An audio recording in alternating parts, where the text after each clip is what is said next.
কোনো পরিবর্তন হয় কি হয়নি? হাঁটি চল, একা একা হাঁটতে পারবা?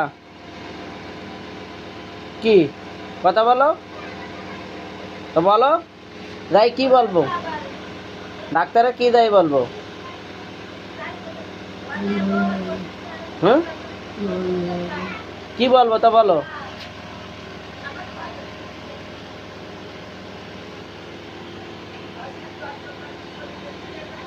বলো কি বলবো তাই? হ্যাঁ, বুঝিনি। এখন কি হচ্ছে? কি কি সমস্যা তাই কও এখন। হ্যাঁ, হাঁটা যায় না। আর পায়খানায় গন্ধ, হিসাবে গন্ধ, আর কি?